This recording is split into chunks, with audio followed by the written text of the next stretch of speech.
Hello and thanks for joining us on TVC News at 10. We begin with security matters, where the police headquarters has activated strategies to combat kidnapping in Bwari Abuja. Force Public Relations Officer, Assistant Commissioner of Police Olumuyiwa Adejobi made this known in a statement. He explained that in the wake of the abduction of 6 young girls in the Bwari Area Council of the Federal Capital Territory, the police force has already initiated a comprehensive plan of action as the force headquarters is diligently coordinating efforts to address the situation and prevent any further occurrence. He added that due to the sensitivity of the situation, the actions being taken are discreet and the details are being kept confidential to avoid compromising ongoing operations. The force PRO added that the police are engaging in contacting individuals crucial to the rescue operations and investigation, as the objective is not only to bring perpetrators to justice, but also to intensify efforts in rescue operations for victims still in captivity. The Akwa Ibom State Command of the Nigeria Security and Civil Defense Corps has arrested 11 suspects and impounded trucks for illegal mining activities. Addressing journalists at the State Command headquarters in Uyo, the State Commandant of the NSCDC, Eluade Eluyemi, decried the level of damage done to the environment by miners, especially those operating without license. He called on illegal miners to authenticate their operations by obtaining a license from the Federal Mines Office, while asking licensed miners to take the environment into consideration when excavating sands and other earth materials. Mr. Eluyemi is also appealing to stakeholders in the mining sector to carry out their activities responsibly, while promising to take legal action against the suspect to serve as deterrent to others. 10th of January 2024, we received a complaint that there's an illegal mining somewhere at Afa Ikot Osom in Besipo, Asutan local government, where illegal miners are mining and which is affecting the environment seriously. So our men switched into action and we arrested 11 suspects and impounded 3 trucks and other materials used for illegal mining. After the arrest, we are also interrogating those who are arrested on the reason why they are there, because already they've been warned to stop mining because it's affecting the environment, especially the drainages and the houses in that environment. So we are using this time to warn everyone that's into mining that they should take care of the environment during and even after the mining exercise. Moving now to Delta State, where the Chief of Naval Staff, Vice Admiral Manuel Ogala, has promised to ensure increased crude oil production in the nation. This comes as he has promised maximum support to the Logistics Command headquarters by providing assistance to all the combat formations. Ikenna Michi has the details. At the center of the Nigerian Navy fight against crude oil thieves is the Logistics Command headquarters that provides all the necessary support to the combat formation to function effectively.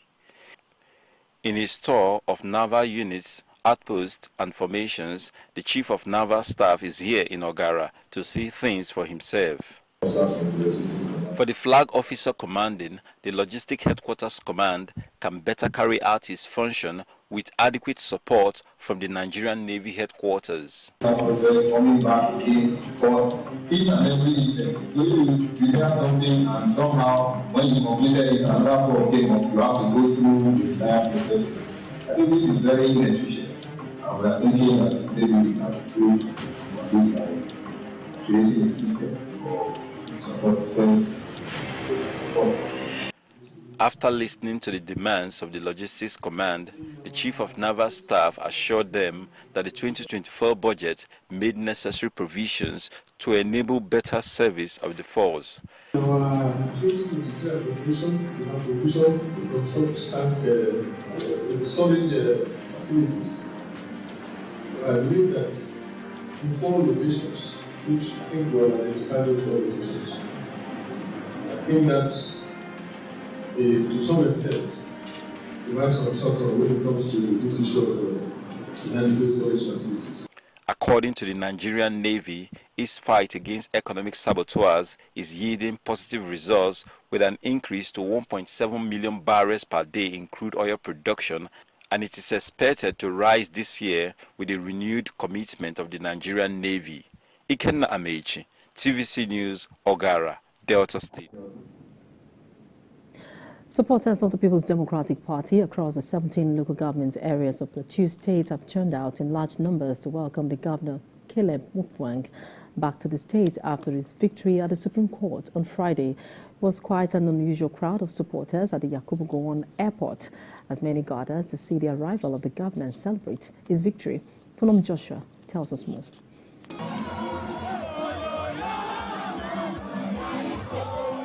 The celebration of the People's Democratic Party's victory at the Supreme Court has entered its second day in Jos, Plateau State capital.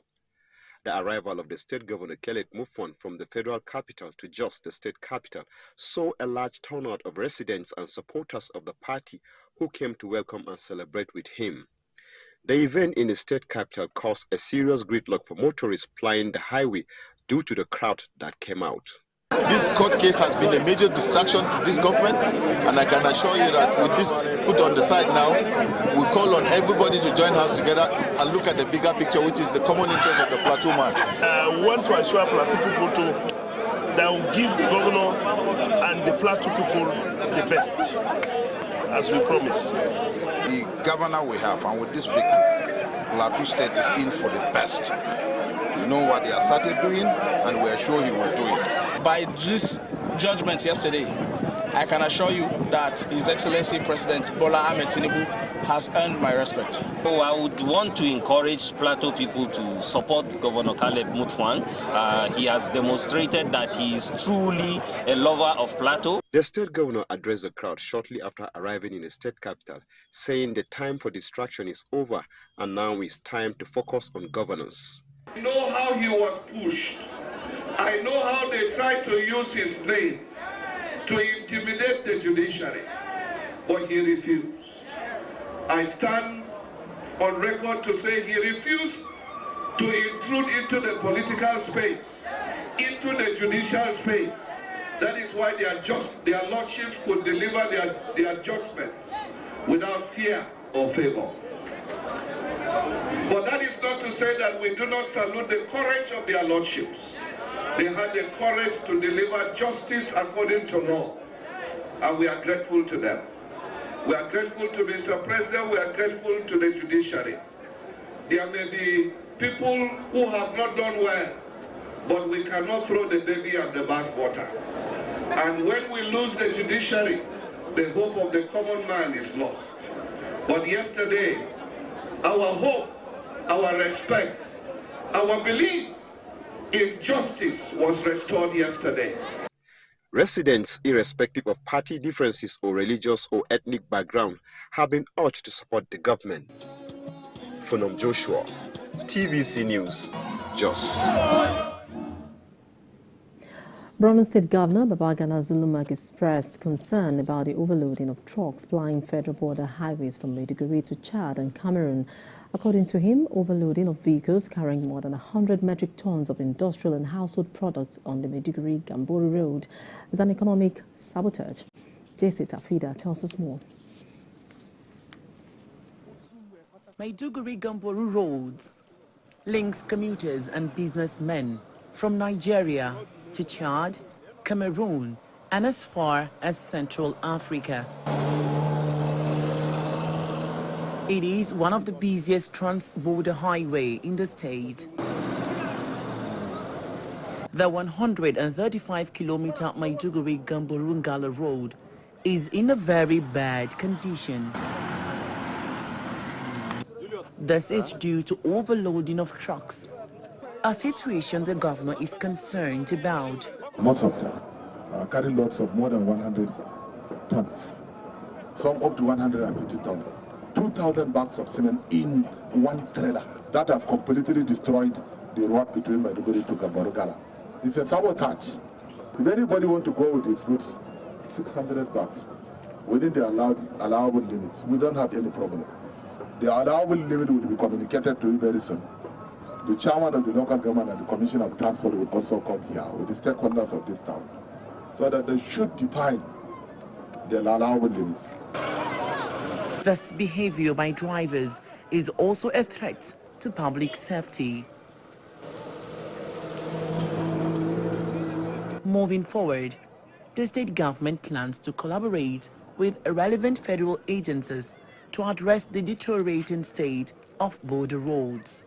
One very important thing that we are looking for improvement is in the area of transborder trade.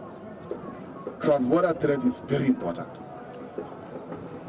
because it will enhance the means of livelihood of the people of Borno State, and most especially the people of Borno. It will reduce insurgency because poverty will be reduced once there is an increase in transborder trade.